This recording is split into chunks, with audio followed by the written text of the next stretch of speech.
Okay, welcome everybody to the September 10th, 2024 City of Bloomfield Hills City Commission meeting. I apologize for starting late. We had a long-running Planning Commission meeting, so we're going to try to speed things up a little bit tonight and get caught up. First order of business is the Pledge of Allegiance. Let's all stand, please. I pledge allegiance to the flag of the United States of America, to the republic for which it stands, one nation, under God, indivisible, with liberty and justice for all. We'll get in sync on that eventually. Let me know how that works. Yeah. All right, first item on the agenda is the consent agenda. Do we have any comments? Any questions? I had a couple, Mayor. First of all, Brian, I don't know how you do it all. You're a busy person. I just noticed on the residential for 2024, I think this is year to date, and we had 159, we're up to 191 in your inspections. I know you don't do all of them, because I think that's all electrical and everything, right? No, it's building. It's just building? You do 516 inspections this year? Okay, well, we know he's busy. Okay. Okay, so, well, that's good. A lot of people are doing things in the city and improvements, so we like that. And then I saw on the Hunter's Cross Pond clean out. Yes. Jamie, right? And then we paid $35,000 for that, right? So I saw that in, That was the first payment. Okay. When that was a progress payment, and then the second payment will be probably close to when it's done. okay, so when will it be done? 40%. Short answer is probably within the next month, but they should have the dirt out in the next couple of weeks. Now that's weather dependent, and then the restoration will just take some time. So I wouldn't. It's not imminent, but it's also not. We're pushing pretty quick. So towards the end of this month, I think we'll be done. And it'll be working and functional. It's been working and functional ever since. And then we have a second contract to replace the standpipe per the agreement, per the judgment, the agreement. Yeah, the agreement, yeah. They're not coming in until the pond is dredged out and cleaned out. So all that's on track, all that's moving forward, and it's been a slow go. Who will Okay. have ongoing responsibility for maintenance of the pond? Goes back to the homeowners. The homeowners. City does not. That's my recollection of the legal agreement, the summary that I had is that the city does not take on any additional, this is a one and done. So can you remind me, you probably said that I'm showing them the line item, the total amount the city budgeted to do this, and what percentage of this? I think that 35 represents, is, well, there's two elements of it. One is the contract to dredge the pond. The second is using your as-needed contractors to do the standpipe replacement. Don't quote me here, because we made some changes, we expedited some things. Long story short, that $30,000 probably recommend is probably 40%. So I think it's around 60, 70 maybe, a little bit more. And the standpipe's an additional 17. Yeah, and, Off the top of my head, I can put those numbers in there. and we're gonna look for a recouping of those monies from our insurance company. Yes. Oh, The great. insurance company's paying for the original non-expedited. Yeah, they're paying 60 The grand. insurance company's not paying for about Standpipe. $17,000 for a standpipe issue, but they're paying for, that's part of the settlement. Okay, that's Okay. fine. There is Great. some extra monies that was put into this to get this job going, and there was some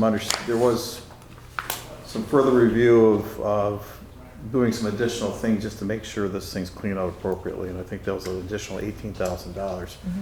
So that was a decision made to get that done, but we're gonna also try to get that recouped through the insurance company. We got them out there working on it at least.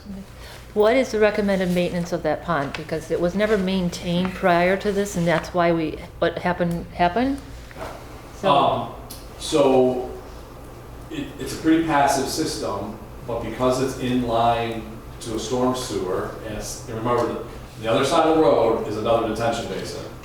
So it's a big storm sewer system coming from Bloomfield Township and part of Pontiac, comes out, goes through a retention basin, under the road, and into this basin, and then under the train tracks.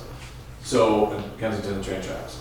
recommendation is they have to monitor it, and as it starts to fill back in, they should dredge it, they should clean it. They mow it already, I think someone takes that. But ultimately, on this side, really, the optimal maintenance is just to monitor that sediment and remove it before we get this issue again. I mean, there's 5-6 feet of sediment in the pond right now. Okay, It's not, it's a more, so I'll say it's an annual review, and maybe, depending on sediment loads, 5-6 years, they may have to. Is that something If we they monitor? they do a little bit at a time, it'll be better than what we have to do now, which is the entire pond, right? They kind of monitor it, but that goes to that association, and that's the private Yeah. homeowners association, and I can't speak to how they operate and they do their stuff, but we've always encouraged them to clean out the other basin on the north side, but that's not part of this deal that we settled the lawsuit over. okay, But it'll be clear if the pond is not maintained by the homeowners association in the future, It'll go back. and there's damage done to surrounding homes that aren't in the homeowners association, that the city will not be held accountable for that. The Yes. documentation Dirk, is that correct? is clear on that. Yes. Yes. That's correct, right? Okay, Thank you. thank you. Dirk, just a quick question on that, though. I mean, what is different now versus, before? I mean, Yeah.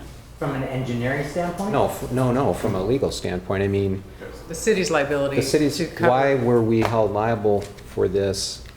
We weren't held liable. We weren't. It was a settlement. It was just a Oh, settlement. settlement, okay. Settlement, yeah. Okay, that was- so- It was a consensual, it's a consent agreement, so no, there was a mediation or facilitation process where some suggested resolutions of the case were suggested, and the parties kind of met and resolved it at very little cost for the city.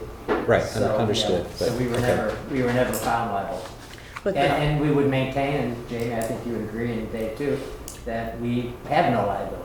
Right, okay. But the fact that we're putting in a new standpipe doesn't change anything. They can't come back and say, oh, the new No. standpipe didn't work either.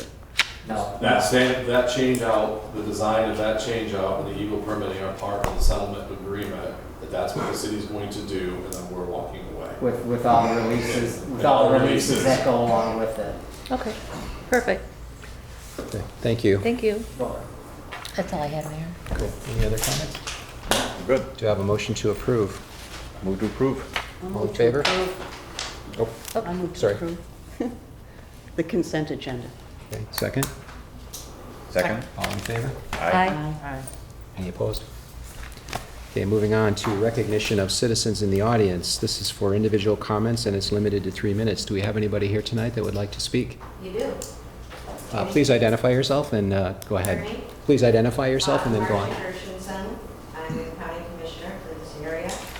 And there's a couple programs that the county has that I wanted to be sure you knew about. This is a new program that's called Access to Transit. And there's money that's coming from the transit tax to make transit stops easier and safer to get to. So it'll be offered to your community for capital improvements, accessibility improvements, on-road or off-road bicycles, facilities, bus stop enhancements, things that you might be interested for your transit stop in Bloomfield. So I just wanted to make sure you look for that. I'll be sure that David gets that as soon as it's released. The other thing is that the county has introduced a new medical debt relief plan for residents. If you're interested to publicize this to your residents, we've contracted with a company that is buying medical debt, and we've put in $2 million for qualifying residents to excise their medical debt. In addition, we've contracted with another company to reduce student debt. So these are two new programs that are just being implemented this month. And if you'd like more information to publicize for the residents, I can be sure to get you the press releases. In addition, if this community was interested in being an inside-out community with the DIA and having partnering with the DIA to have some of their It's not the real art, but it's replications of their art in your community. That program is available, and the contact person is Julie McFarland down at the DIA, or certainly you can call me. And then we started another program called Partners in Mural Art, and we're going to be putting in murals throughout Oakland County, but it is a competitive program that you have to apply for. So any of the above, you can contact me and I can give you more details. Thank you, and you're going to get this information to Dave and Amy as well? Sure. Okay, thank you. Thank you. Anybody else? Doesn't look like it. All right, I think item number 4, the request of the property owner at 39577 has been tabled. So we'll move on to item number 5. Commission will hear an update on trash and recycling collection services. Mayor, I put together a memo just updating us how we're doing with priority, and I'm happy to answer any questions or any concerns you may have.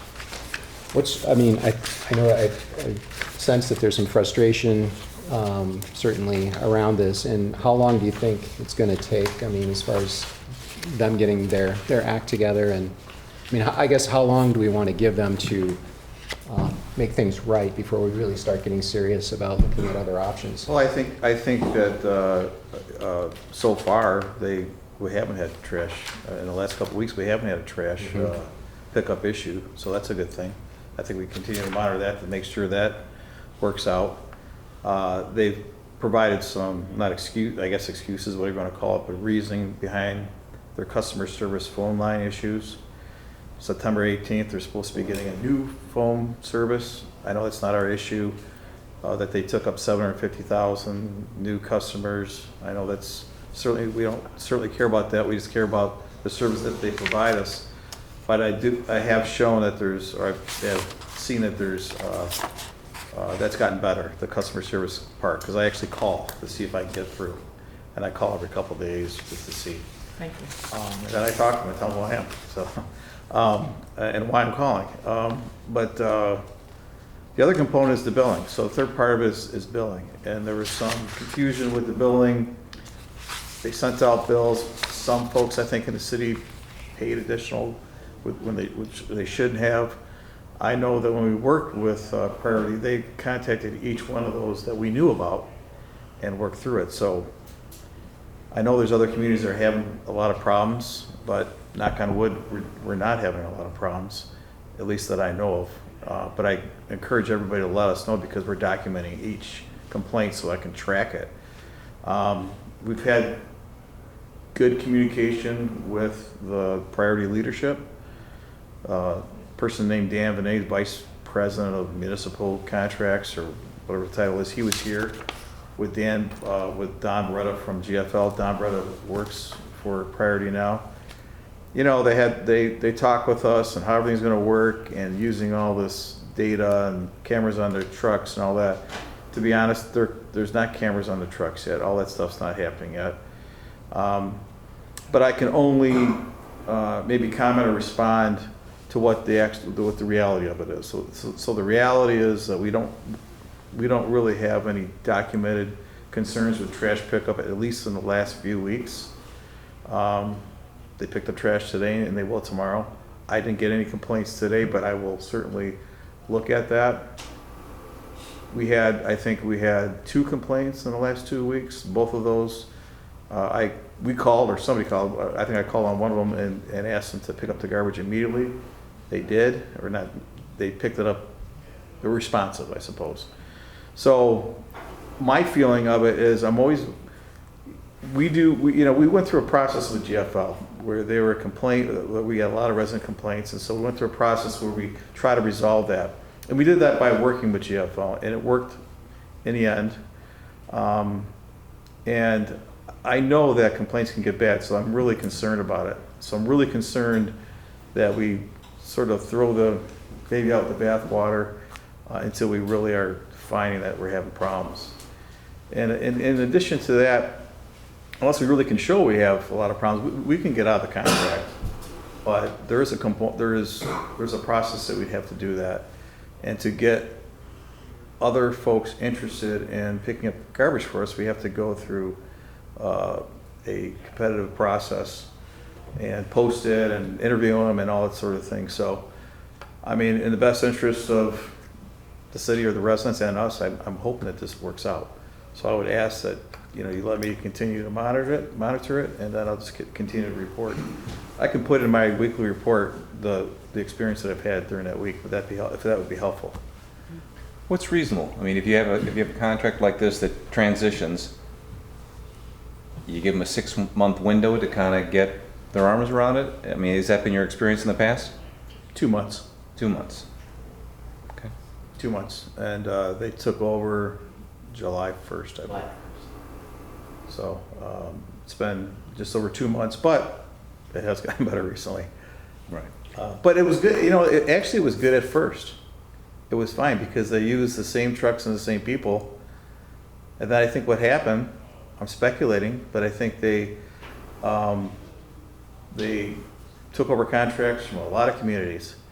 And now all of a sudden, maybe some of the good people that are in Bloomfield Hills start to move out, and some of the trucks. And so they're scrambling to get more trucks. And luckily, so for us, and I know this is not that way in other larger communities, maybe it's because we're small, maybe because we've been able to talk with them and work these issues out, but they've been responsive to us. So until that changes. Thank you for continuing to monitor. Yeah. How much I do- longer do we have on the contract? I know we have 2 renewal periods, but A year and a half, 2 years, something like that. Something like that. Yeah, we extended it, I think, 3 years. 3 years. 3 So I think we have years. about a year and a half, 2 years left. So, and then there were 2 renewal periods, which were optional, as I recall. They're optional, correct. Where the price wasn't fixed for those periods. So maybe we want to look towards, you know, the renewal term. Yes. See if, you know, if things aren't better by then.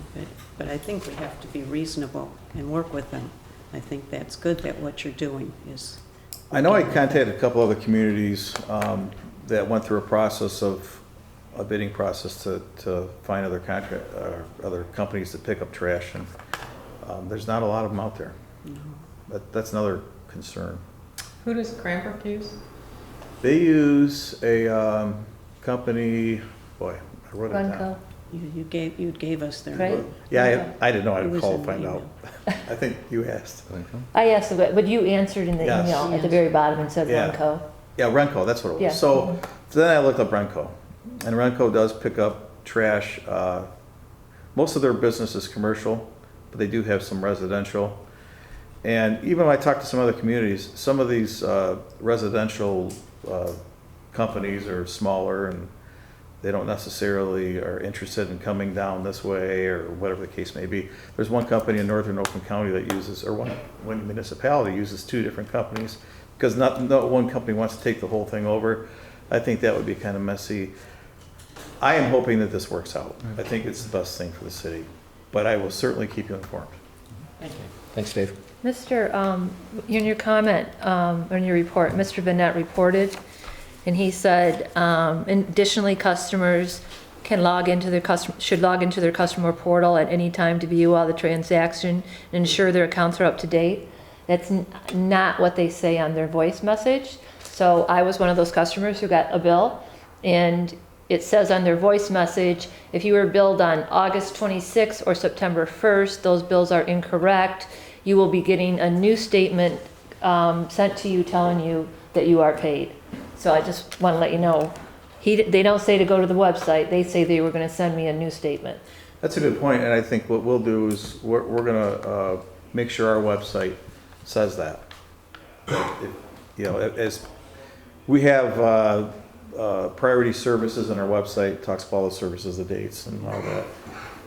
And what we provide, we'll make sure. I'm not sure if it's on it, but we'll make sure on our website that it can directs people to the website if they want to look at their bills and that sort of thing. We'll make sure that language is in our website. Yeah, but they are saying they're going to send a new bill out, and I actually think they should. It was their mistake to send out a bill to everybody. They Okay. should send out a new bill and say, you're paid for the year or whatever. So if you paid for the 4th quarter, you should have. No, I pay for the year. So I pay for the year in April when we start. And I got a bill on dated September 1st, saying I needed to pay for the last quarter, for the fourth quarter. Oh, my God. And I said, no, wait a minute, I billed. And they acknowledged that those were in error. They billed 2 different billing cycles, and they were in error. Okay. So Yep, I get it, but they should also be sending me a bill saying I'm okay now. You know? Yeah, including the detailed statement. So maybe the statement's coming up soon, that they send, and we can make sure there's, a Well, I message in there. usually don't get a statement. Okay. I get the one statement because I pay for the year. Most people do, I think. But I pay for the year, and I don't get another statement until the next year. They don't keep sending them. It's just once a year when I pay The once a problem year. is when this company took over, they started sending monthly bills to people that already paid for the year, Yeah. so. And you know, what we could do is we can maybe send out an e-news blast, say if you have I'll talk to Parvati about it, and say if you have this kind of issue, here's what you can do, and that sort of thing. Kind of a community message, Yeah, if that sounds good. okay. Well, are they saying that if you go online, you can see your updated statement? Yep. Okay. So They're not maybe- saying it in their voicemail, but they're They don't say that saying in the it voicemail, printed yeah. material? Is that what you're Sorry? saying? Where are they saying that you can go to the website? In the website, that's his note right here. It Yeah. says you can go to the That's website. the quickest way you could get to look at your statement, probably. Yeah, but I didn't even think to go to the website because they said they're gonna send me a bill. So if some other resident does what I do, they're waiting for that corrected statement. Okay. Maybe what I should do is just to find out what how big of an issue this was, and how many people this happened to in the city, and then maybe we can certainly identify those people and send them some kind of communication. Oh, that'd be great. Tell them And I'm then- really sorry yeah, this and then we- happened and. And then in follow-up, we can, I don't know, Amy and I can talk about some sort of message. Let us know if you have any issues, like an That'd be really great. e-news blast sort of thing, like a public announcement kind of thing.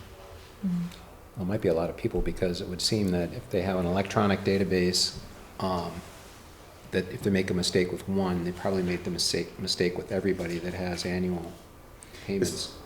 Probably why he kind of wrote in here, hey, the next statement we'll make sure, because he's probably wants to avoid having to send out a citywide mailing, but maybe, let me check into it, maybe I can find a way to make sure that works, if that's okay. Yeah, Okay. okay. Okay. All set?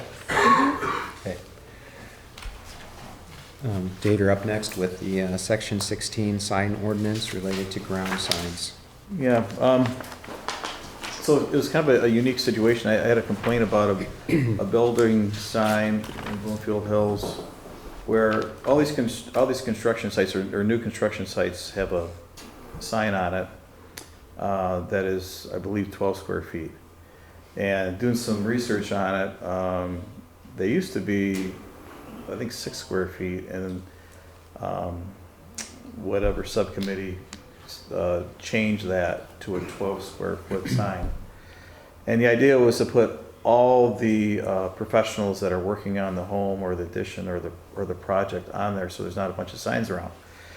But the way that sign is constructed is it falls underneath the ground sign ordinance. And so there was a complaint about that being too close to the road or in the wrong place.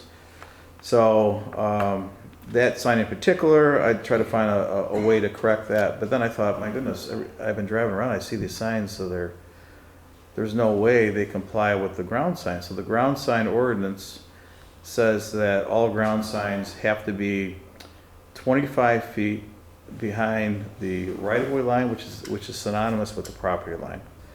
So the property line and the right-of-way line is about 15 to 20 feet back from the road's edge. So essentially that means those signs have to be 40 to 45 feet. I said, okay, well, if that's what it is, that's what it is. Well, let me drive around or let me look at all these building signs. And so I started looking at them, and I would pull up Google Maps, and then I would start looking, or actually Oakland County mapping, and I would see where all these signs could be put under this this ordinance. And a lot of these signs were ended up in people's circular driveways or front porches or whatever the case may be. So I thought that seems kind of unreasonable. And I thought, well, what other signs could this possibly affect? Because there's temporary signs, which a building sign is, but there's other temporary signs that don't require a permit. And so there's for lease signs, and there's if you're selling your house, a for sale sign. So I thought, well, let me drive around and see how all these for sale signs and then even the commercial for lease signs look. And I thought, boy, a lot of the stuff you really can't comply with. Some of you can, but some you can't. So I thought, well, I think we have an ordinance that we can't enforce. Legally in a way because of the law, but just fairly. And so I talked to the building official and our code enforcement officer, and I said, are you guys having problems with these signs? Are people complaining that the signs are too close to the street, whatever? And they says, no, but if you want, I think, what probably be the best is if we had some control over it and we can move the sign where it's maybe out of the way of construction things, or if there's a problem with the residents and they say, we don't like the sign here, that we can, if it's a part of the building permit, then we can require the builder to move it around. So I think that's a great idea. And I also thought maybe we shouldn't, make for sale sign or for lease sign folks move these signs away, and I don't think it's going to work. So that's really the genesis of this. And I just thought, I think what's reasonable. So I also looked in other communities, what do they do? And actually asked Dirk in other communities that he is involved with, what are they doing? So for sale signs and for lease signs, I found most of them are just placed outside the right of way. And I thought it was fair. And so here we are asking for an ordinance amendment based upon that research and that I just explained. And I think it's reasonable. Thanks, Dave. I think that makes a lot of sense. Do we have any thoughts on that? Nope, it's a good idea. I do. I've got a lot of thoughts on it. Spoke too soon. First of all, I was on that committee, the sign committee, so I can give you the history behind Okay. it. It was Pat Hardy, myself, Walt. Dirk, were you there? It was, was not there. was Bill Hampton. Bill Hampton was still there through it. And Bill actually was really, really supportive of what we were doing. One of the things we were looking at was what was happening in the city is all these people were building, or they were building houses or doing improvements or whatever, and they had all these signs all over. And it was really junking it up a lot. And so we said, no, we don't want to do that. We want it to be, and it was never meant, I don't know how you get the 45, because it was always meant to be 25 back from the road. That's how it was meant to be. So I just had a construction project. I literally took my tape out there.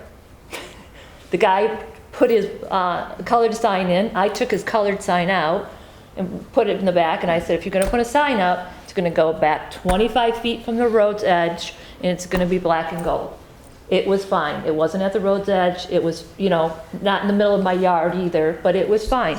So I have to say that there was a lot of discussion around this, and I know you say, oh, we'll just wait for the neighbors to complain. That's not an answer. We're not going to sit there and wait for any neighbor to complain and say, because what happens is people just sit there and have to look at it, and they don't, yes, people have to do construction and they want to improve their house and they have a right to do that, but they need to respect the neighbors with how many signs are out there.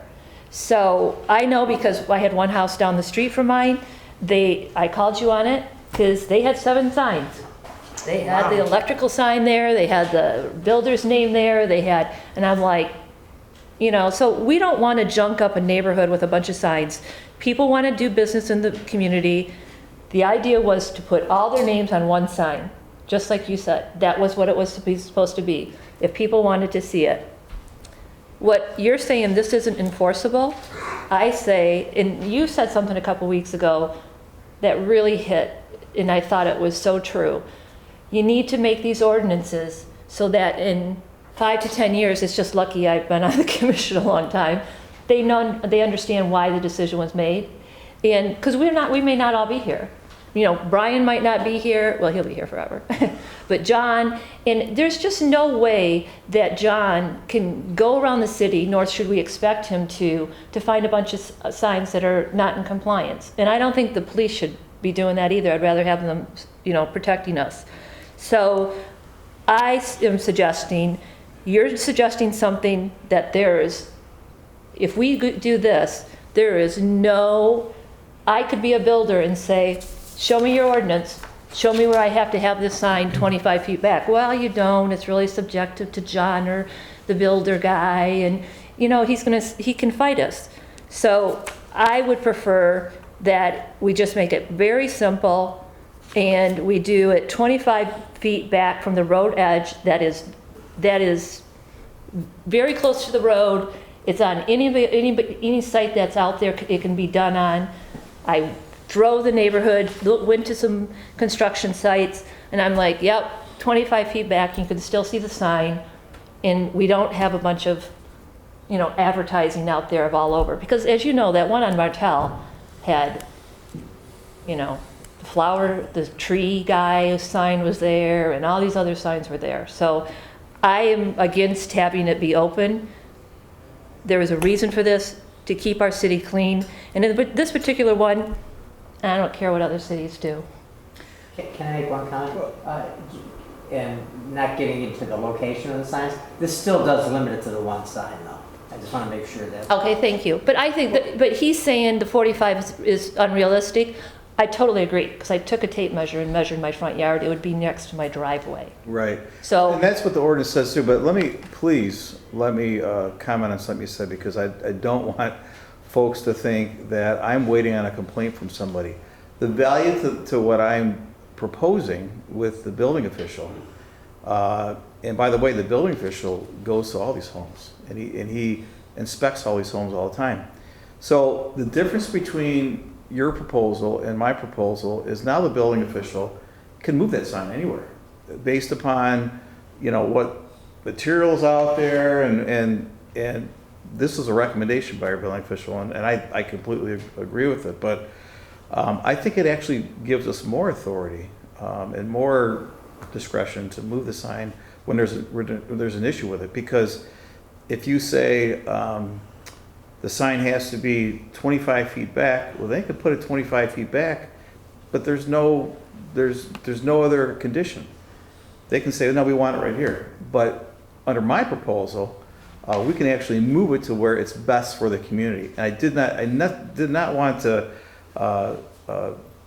you to think that I was making a comment about waiting for a complaint. We're actually trying to prevent complaints, and actually and having a little more oversight by having Brian go to these homes, and while he does the inspection, he can see, he'll know what the expectation is. Whoever it is, it'll be Brian, whoever's here, will know what the expectation is. And the expectation will be, place that sign in the most appropriate place, that it's not, it's not causing any issues for the construction or the building, and also it's not readily visible or obstruct the residents in any way.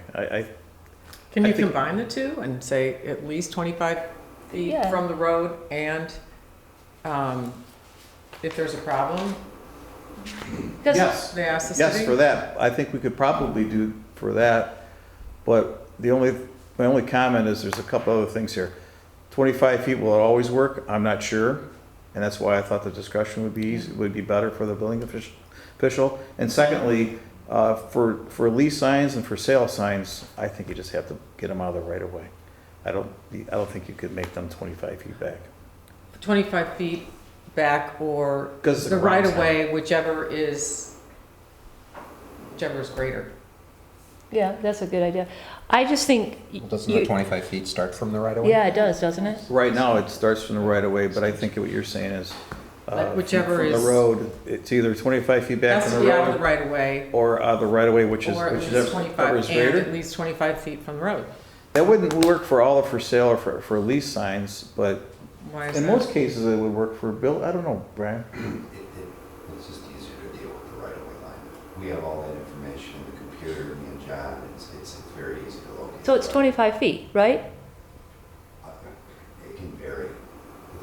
is different on a J. But why can't we just say it has to be at least the distance of the right-of-way or 25 feet, whichever is Yeah. greater? How far on a 6-foot right away would that put the sign? We might actually, in some building sites, 10 feet. make it push it back even further, just depending on the site.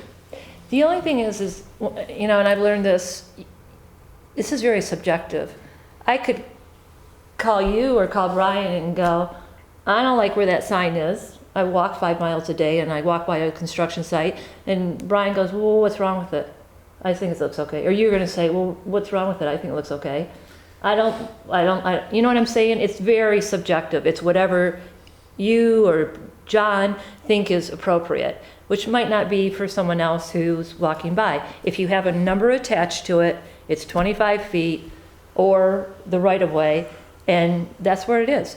And I'm the same, my proposal is the same as yours. It's 25 feet anywhere you want to put it on that property, especially if you have a corner lot.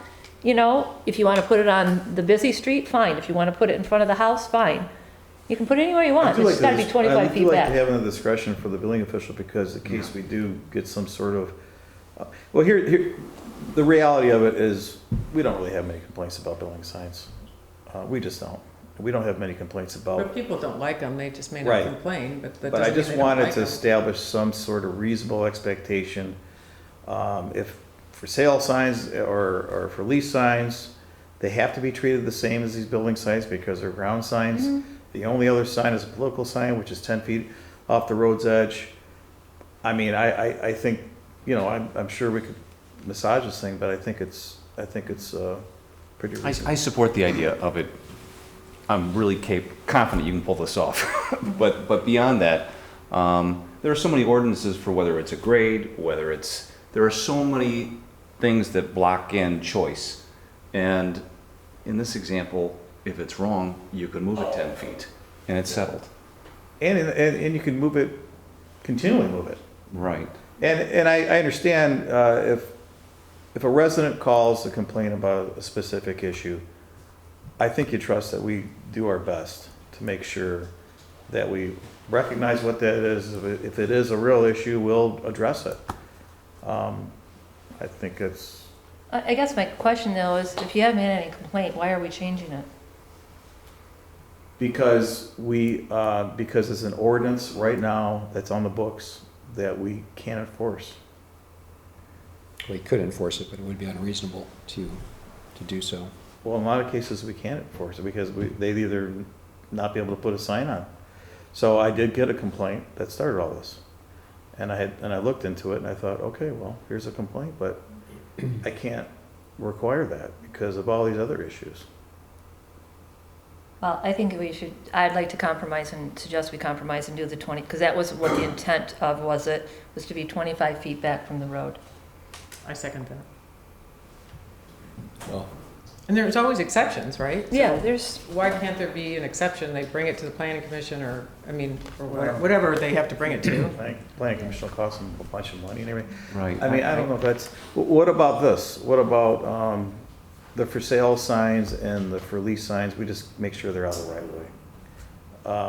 And the building sign, we could probably, Dirk, what do you think about all building signs or temporary construction signs shall be placed 25 feet back from the road's edge unless Or, otherwise decided by the building official. You could say that, but it's saying the same thing that you're saying right now. yeah, that's, This is just starting from a different place, but I mean, yes, you could do it. that way. Okay. and going to what happened in the planning commission, like, people need to see that it's in the ordinance, in my opinion. And you were saying that, like, people need to see these are the trees they can plant. Yeah. So people need to see 25 feet, in my opinion. Yeah. Well, I think we can start there and hopefully it works out. yeah. I appreciate the consideration. So when you say 25 feet from the edge of the road, because edge of the road can be defined in a number of different ways, do you mean the edge of the paved Yes. paved Paved or portion? dirt road? Yeah, it's a good point, because Jamie taught us that. The middle of the edge of the road can be the middle of the road, like Brady Edge of Lane. the right of way, no, that's why the right of ways. Out of the right of way Out of the or right of 25 way. feet, whichever is greater. So to me, you keep all the stuff out of the right of way, because that's where utilities are and everything else is. But the road can be anywhere inside that road. You asked is the edge of the road, so it's a back of curb, edge of road, Right, edge of exactly, gravel. So the answer, I think it's edge of road, edge of pavement, back of curb, edge of a gravel road. Or dirt road. 25 feet will get you close to that right of way line for the most part. I appreciate, I appreciate the consideration. It's better, it's better than what we have. Okay. That's, I don't know how that 45 feet, you kept saying that, I'm like going, gosh, I don't ever remember talking about that. We always meant it to be 25 from the edge of the road. Pat Hardy was pretty big on that one. Okay, so Dirk, are you gonna make that change, or? I'll work with, yes, I'll work with Dave and maybe Jamie too, and bring it back for the next week. Okay, thank you. Okay. All right. Next item, I think, That's table two, that's right? tabled as well, so we're moving on to, commission will hear an update on the salt dome. Oh, yeah. So I provided some information on the salt building that we want to build at DPW. And so the process that we went through is, currently, we shored up the old salt dome at Cranbrook because it was falling down. So I just had some carpenters go out there and shore it up, so we're hoping that works for the season. But I wanted the city commission to see the plan that we want to build construct a building that looks exactly like the DPW building. Has the same block, has the same roof, on the gable ends has the same finish of siding. It's going to be in a location at DPW that is conducive to all the salt deliveries, and the loader will be able to load the trucks there. I'm going to plant a lot of screening around it, so you can't see this thing. And I think I can do it all within budget, but I really want to get going on this. And I thought before I go crazy, I want to make sure that the city commission understands what I'm trying to do and get going on it. How high is the current salt dome? The entrance into the salt dome is 13 feet, and the height of the current salt dome is, I don't know, probably. It's not that much higher than that entranceway, is it? Yeah, it's higher. It's quite a bit higher. Yeah. 20-some feet higher. rounded. It's about 20-some feet. So the 26 feet to the peak of the underside, the peak of the underside of the truss is higher than what you have today, so you won't have any problem Right. unloading and. Right. Yeah, we try to construct it so they can use, we actually measured their current backhoe to make sure there was no Okay. issues Okay. backing in and out, and work with HRC and they have an architect to make sure that it's constructed appropriately, and the footings and all the environmental issues. And we're going to bring a brine tank over there, and that's at the Cranbrook, and put that behind the fence. You won't be able to see that either. And I think it's going to be a good thing.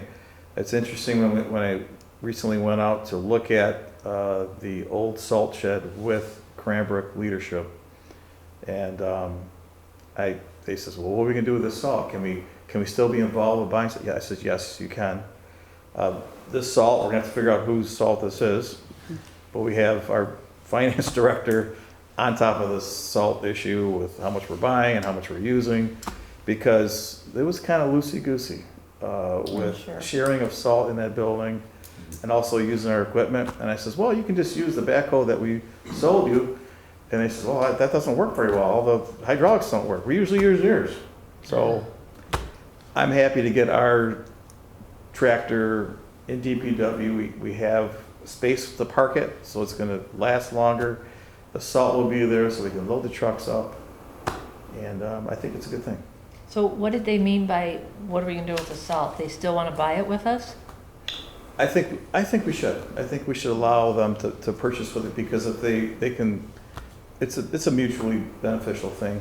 But they would have their delivery at their place, and Sandra can monitor it, but we wouldn't pay for it. They can pay, I don't know how to work, they can pay for it. But I think it's the right thing to do. Are we having two different, you're gonna arrange to have two different deliveries? We're not gonna, yeah, we'll figure it out. Because I don't think, I mean, we should be Is it a, moving. it's a countywide purchase order for salt, right? And they deliver what you want, where you want it, because it's all the same big ticket, isn't it? Yeah. Is it I have because, communities who are delivering it to 2 different salt domes or 2 different places. It happens all the time. Oh, they do? Yeah, So we know Just load a them up there, gallon, yeah. they got 2 gallons and we got 6 or something I'm like sure some that. cities have more than one. Whatever, yeah. Yeah, semis. Yeah, is semis. it cleaner for them just to make their own orders, or is it because they can't order? Is their bulk order cheaper, the bigger your order? I think it is, but we will certainly investigate that to make sure it's the right thing. My intention right now is to make sure that they have salt this winter, and that we're already disrupting their whole deal, because we're gonna tear that building down in the spring. So they're gonna have to build their own building, and I'm just trying to be a good neighbor. Because you're worried about the liability of the building being older? You can't just leave it there for them? Yeah, I don't think so, because we own it, and yeah, I am worried about that. Absolutely. When will this be ready? Well, I'm gonna rock and roll, so we'll see. It's like building a detached garage. I just built a big one myself, so that one helps. Remind me, what was the budgeted number for this, just so I know? We had $100,000. $100,000, okay. I think we'll be fine. You think you can keep it in that? Yeah, I think so. And I think so. We and included in that is I wanted to put a lot of large trees to screen this. That's roughly 100 grand. That's gonna cost some money. Speaking about being a good neighbor, should we just at least let BOH know what we're doing? Because I think this is right across from their swimming pool, if I remember Oh, correctly, and it would just be nice to, I mean, we're gonna screen it, we're gonna tell them. I know we have a right to do it, but Yeah, I don't know if they'll even know. Yeah. they won't see But, it? I mean, I can tell them, but I mean, there's a whole bunch of existing trees already that are not touching it along there. There It's are near a the- ton. Yeah, we're not taking any of those trees. It's just the little no, there's trees. a really big one. I think we're gonna try to move. Move. It's a real beautiful, Oh, okay. big, huge tree. We're gonna try pine tree. We're gonna try to move it. I mean, it's not right against the fence, and there's already those sheds that are there already. It's like Yeah. right next. It's right outside the fence. So yeah, it's kind of right across the street from there. I think it's just nice to make a phone call, let them know, and then say it's all, that way I don't, It they're will be not. screened. Yeah, it will be screened and stuff, just to be friendly. Okay. Good, can't wait to see it done. Anything else? Can I just clarify? So the 100K includes the budget for the trees? Yes. Really No. good, you gotta get in the building business. Yeah. Well, I hope it works out. Doing the Should have best been I a done can. contractor for mine. It's north of the pool. It'll be kind of behind it. Was that pool house kind of on the north end of that? So it's really parallel to that. So it's not right. Right there, but it's kind of, No more Closer to the- disruptive than the Pool train. house, not the pool. There's a lot of trees in between the pool and this building that we're keeping. A lot. yeah, but we put those there. I remember we consciously put those there to make that better looking, yeah. Okay. Okay. Did we need to vote on on that ordinance amendment if we change it the way it's said? No? We're good? No, I need to redraft it. You have to bring back? Bring it back. Yeah, policy, got it. Any further comments from the city manager?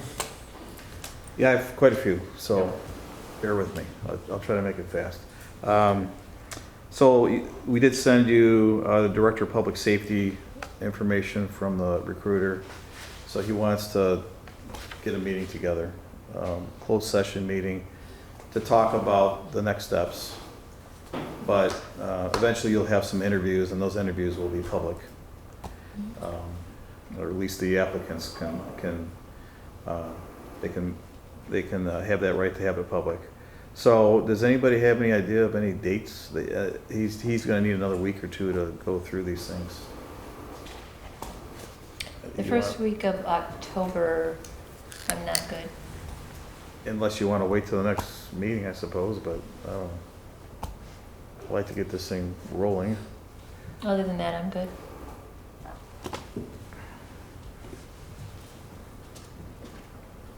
Mr. Fisher, are you available? Would they be Available like October, in the yeah. daytime or would they be in the evening? So far. I think we can accommodate you, whatever you want to do. If you want to do daytime or at night, or whatever you want to do. Well, for moving into October, we could do it at the meeting, right? We could. That could make it easy. I mean, So it would have to be after the meeting or before planning? It would be at the end of the city commission meeting, most likely. Unless you could do it before planning, if you want, but he's saying in 2 hours. I don't know. It's gonna take that long to talk about I it. just can't imagine if this goes till 9 and then we're 2 hours interviewing. True? It's not Yeah, I'd really rather fair just to- another one, if possible. Or the day before, the day after. City commission meeting. Whatever. Either works. As long as it's in the, after work, you know, from 5:30 on, 6 o'clock on, I'm fine. Okay. You want to do it the day after the city commission meeting? That would be the 9th? One. That's one vote. I'll do it. I'll David's do it. Good? You're saying Yeah. October 9th? Yep. Yeah, it works for me. 4? No. Yep, I'm good. That's a Wednesday, so. Yeah, I okay. would be able to. Wednesday, October 9th it is, and we'll make it happen. The next thing is, does the commission want a tree program? Our tree program that we do every year that we budgeted $50,000 for, but I just want to make sure, it's now that we'll send letters out. Yep. Do we still have people that are asking for it? Didn't we have like a waiting list? Or did we? Yeah, I think we accommodated most people last year, but it is a popular program. Once we send the letters out, people do respond. Do we have anything else, like the culverts and stuff like that, that we could divert that to? Or need that for? No, but I do know that, Like the salt thing's a whole new, unusual expense. not that we don't have a budget for, This is already budgeted, right? it is already budgeted. So we kind of have to. Well, I mean, you don't have to, that's why, I didn't want to send letters out. I know it's budgeted, but it was kind of, hey, here's $50,000. I know in the past, there's been some discussion about doing this or not. I can tell you it's a popular program, people like it. I like And we- it. I like it. And I we're think adding it's- trees inside the subdivisions, but I just wanted to make sure before we sent these letters out that it's a go. I'm very much I like in trees. support of it. Yeah, I am too. Okay, so the good news is Amy's working on a grant for $50,000, so we'll see if she gets it. Okay, that's good. The next thing I want to talk about is Pembroke paving. So some years ago, we identified several areas that are trouble areas with primarily our dirt roads that were causing issues. Pembroke at Vaughan has a lot of runoff. The lake, yeah. So, and if you, I don't know if you ever drive down or if you, ditching and everything, it's horrible. We have to clean out the ditches sometimes. So I had this idea that maybe we should chip seal from Vaughan all the way to the crossing at Country Club. So I thought, let's see how much it costs. I know Jamie doesn't like this, but I think we can get it done for about $35,000-$40,000. So then I went to Sandra and said, do we have some money in the local roads? And she says, yes, we do. And so I'm asking you, do you think that's a good idea? I think it's a good idea because what it could do is it could help all that runoff, and then we can clean those ditches out in front of those folks' homes and get the water flowing appropriately. But you wouldn't do a SAD? Well, Because one reason I'm asking is if you recall, a couple years ago, some of the people, I won't mention names, on our side of Woodward were claiming that the west side of Woodward gets more money from the city than the east side of Woodward. Yeah. So that could be an issue. It's a good point. So what I kind of look at this as Put one, 130 into, Yeah, but the residents paid as well. They paid what, 15,000 apiece, 12,000? That was a much larger area, but yes. so this is the way I looked at it. So we had some certain areas that are problematic. I think I identified like 4. This is the last one, actually. And one of them was Brady Lane. So the folks put a couple $100,000 that lived on that. I've actually went to the folks on Pembroke. No one's interested in putting any money into the road. I didn't ask them about the chip seal because it's a lot less money. To do the road right, you'd have to do curb and gutter, paving like we did, not only on Brady Lane, but we did it on Country Club. But the folks on Country Club also contributed. But the city did contribute all the funding to do the infrastructure, and the residents paid for the paving. Yeah. So and there are other examples that we solve some issues. Like one example would be in the Trowbridge subdivision at that kind of lower area, bridge area. We put some money into that over the years to solve that issue. So, I think this is one of those issues that I think it's beneficial to not only the residents there, but the city in protecting our own roads. And well, what about, like, it seemed like the Trowbridge, if you don't do all the infrastructure and all that, the gutters and the curbs and you didn't do that, and there was still not a great result because of not doing the infrastructure underneath it. And I can't imagine that the people in Pembroke want the curbs.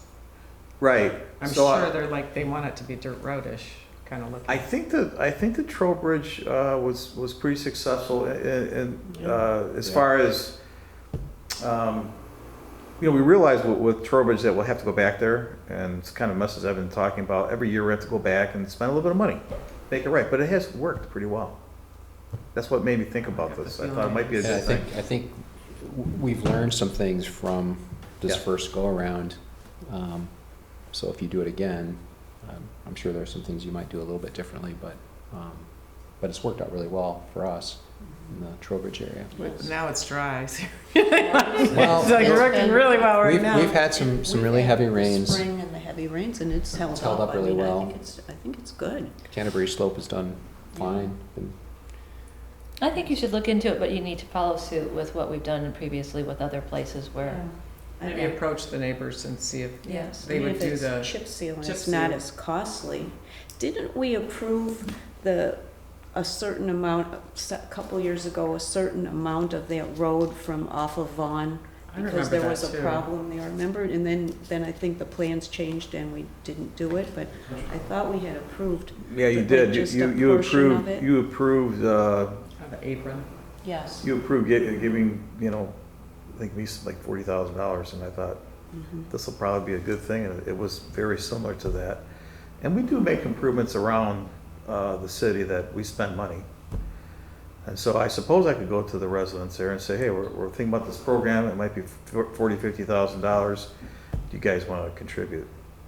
I can certainly do that. Because even Brady Lane, the residents paid for it, and it ends where the Yeah. last resident, paid. That's the craziest Yes. It street. ends. Yes. You know? Yeah, it's because So- other folks wanted to keep it dirt because of the less traffic. Well, they I'd didn't have to want to agree pay with though. Cutthroat. What Sarah McClure had said was that the people was on there, the other yeah. side didn't want to pay. Well, I can get this thing done, but what I mean, I think it's a good idea. What I can do is I can see if the folks, I think there's like four homes there. If they want to So split the cost, we'll if see what you happens. do the chip seal and you don't do like drainage and all this other stuff, won't all the chip seal just flood and No, it'll stay together, and it will help us clean those ditches out. so you can do? I would just caution to compare this exactly to Trowbridge. Because Trowbridge was a mud and a dust issue. This is rock. I think, Dave, if I may, Yeah, this is just a better maintenance. I would call this a better maintenance suggestion for that stretch, at least the stretch coming right down the hill on the pond. Because that is a lot of rock, a lot of cars skating through the intersection, And to me, this goes beyond just like, hey, we don't want to pave our streets, but we like our streets gravel, like kind of the Trowbridge. Right. We did on Brady, before we paved it, before we did that work, the city commission authorized a bunch of extra, we added concrete, like a mixture to the gravel. Even on Canterbury, going down the hill, the city spent 50, 60 grand on doing gravel, different gravel improvements throughout the Trowbridge Farm subdivision. So just because it's the same chip seal as we did in Trowbridge, I don't think it's the same purpose. I don't think it's the same, I think it's just a different maintenance. So I just caution us to get hung up on, oh, you're chip sealing, so it has to be done just like you did Trowbridge. We've spent money in a lot of other places doing better maintenance. So, yeah. We did it on Brady before they paved it, we did it on Canterbury before we did Trowbridge, and we've done it through that entire subdivision. So I would caution us to necessarily compare the two. There's a problem there, I think. It's not the long-term solution, but for the fix, I think it's a better maintenance program. We still have to grade it. We still have to grade it, some types of ditches, but I think it's. There's money behind that. And you do this, we're not spending that money. So I suppose I can, see what the temperature is with the folks, but if they don't want to contribute, I would still recommend do it. On that street would entertain chip seal too. I mean, she'd like to see it paved, but I'm sure she'd entertain that. Yeah. I mean, why not ask? I mean, you could go both roads, the whole roads, and do and chip seal them, I suppose, and then we can do a whole SAD thing if you want. But probably wouldn't want to do that till next year. Think about it. I just don't know if It's it's too much of a project. That stretch, Yeah. just like Country Club, is not easy. It's like going down Brady, it's like going down Canterbury. There's those 4 or 5 spots that Dave mentioned are just hard to maintain. Yeah. Again, so my brain doesn't go to whether it's a chip seal SAD or not. It's just simply a good suggestion to try to, for lower cost, try to avoid the issues that we're having. My more issue is more the dishes clog up and then Vaughn floods and then the gravel's all over Vaughn, right at a stop sign, right on the bus traffic, etc. I just think It's a good idea. this is more, like, my brain does not go towards a pavement SAD, this might go towards, this is an enhanced maintenance. I think it's a fair idea. I don't But think it is the first paving, so that was the rule, I thought. that Yeah, it's the we'd first always maintain paving. it. I don't even think it's a good idea to chip seal all of it personally. I just think it's an issue that we want to solve That intersection needs and just, but is that what the commission wants me to do? Is Yeah, sure, look into it, Yeah. yep. But I think we should be fair and approach the neighbors and see. See if they'll pay. Got it. I can do And say, that. we're willing to put in this much if you guys are willing to put in. All right, so next thing I just want to talk about the public education and government fees, PEG fees, if anybody knows what that is. So, the cable companies, give the city a certain percentage, it's maybe on a cable bill, I don't know, and also franchise fees. So the franchisor pays us too. And, so the city, takes in about $53,000 a year. So the cable company, camera back there, we're not doing a lot of public announcements and a lot of things. I want to use that money. I want to use that money to put a state-of-the-art system in here. A couple of robotic cameras, not an overhead camera, like a new computer system, monitors, get us out of the 80s here and get us in the, because we have those funds. I agree, I was just looking at this, thinking to myself, we don't have a better camera, that is so blurry. Yeah. Well, we need to do monitors. Yeah, We need to have yeah. a new sound system. We need some different software. Kind of did some investigation on it. It's probably about a $75,000 expense. But I want to use these fees. And Okay. so I'm going to work on it. It might take a year or so to get it all done. But I think it's a good thing because what we could do is we could have like a couple robotic cameras in the corner. We can, everything will work much better. So, okay. Yeah, I'm all for I'm on it. upgrading, that's a good one. The camera Okay, guy's like, got no. that. I want to let you know that part of our, and I know there's a little, sometimes complicated with all this ordinance stuff, and but one of the things that we did with it is we had our Muni Code who provides our space for all our codes on our website. We had them look into, we haven't conducted a legal review of the city's code and ordinances for the following purposes. We want to identify any conflicts, inconsistencies, obsolete provisions in connection with the Michigan statutes. We want to identify any conflicting or obsolete provisions, code style and organization recommendations, and certain potentially unconstitutional provisions. And so some examples are like there's a section of vicious dogs that should be reconciled to a new MCL number. There's a lot of this sort of thing. There's some duplications, and they found 26 pages. They provided a 26-page report. So I'm going to work with Dirk and go through all these things to make sure our code is legal.